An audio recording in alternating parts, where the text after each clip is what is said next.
Good morning, everybody. So I have a really tough question for you this morning, a question that nobody wants to answer. Is it worse to be the parent of the child who is bullying, or is it worse to be the parent of the child who's being bullied? Honestly, I think no parent wants to be in either situation because both are very painful and confusing and frustrating. There are so many uncertainties about what to do. Many times also, when we don't know what to do, we try to put a band-aid on what may be a very significant problem.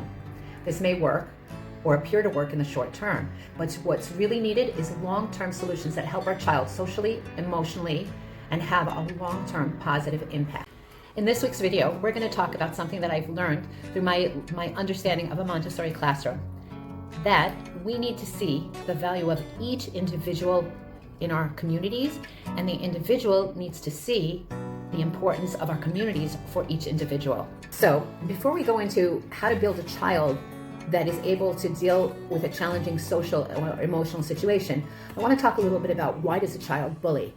Why do children bully their peers? And there are definitely many reasons. One is a desire for feeling of power, a feeling of against a feeling of no power. They need to feel empowered. They need to have that feeling of I have control of something. There are also a lot of times there are self-esteem challenges when a child is bullying, that the child will boost his own self-image by dominating others.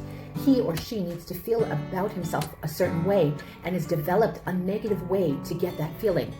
There's also a way to compensate for the lack of confidence in themselves and uncertainty in who they are and their place in the community.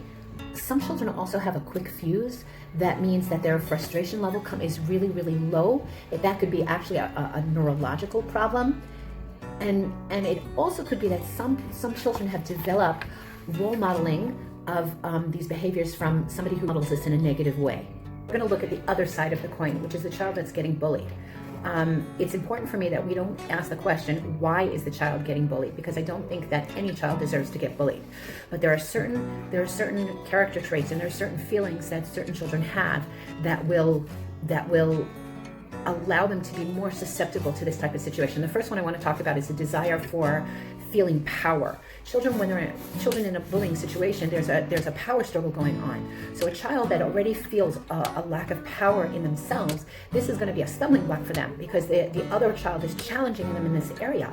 And not only that, it's going to reinforce sort of a negative self-esteem, a negative feeling of confidence that I don't know how to deal with this situation, or I don't know why the bully is picking on me. The child will be able to, they'll get a certain uncertainty in who they are and the feeling of who they are within their community. Sometimes children who are bullied, they already are having challenges in dealing with social problems, in dealing with social challenges. This is not something that the bullying situation starts. It's something that the child already has, and it makes the child a much more attractive target for that bully. What I want you to notice before we go any further is, did you happen to notice that there are overlaps between the bully and the bullied? Yeah? Good. Because in many ways, they're different sides of the same coin. It's often one problem that we're dealing with, but the problem must be addressed. And that's what we're going to do in our next video. We're going to talk about how to address those problems that really have to do with filling up what's inside each child.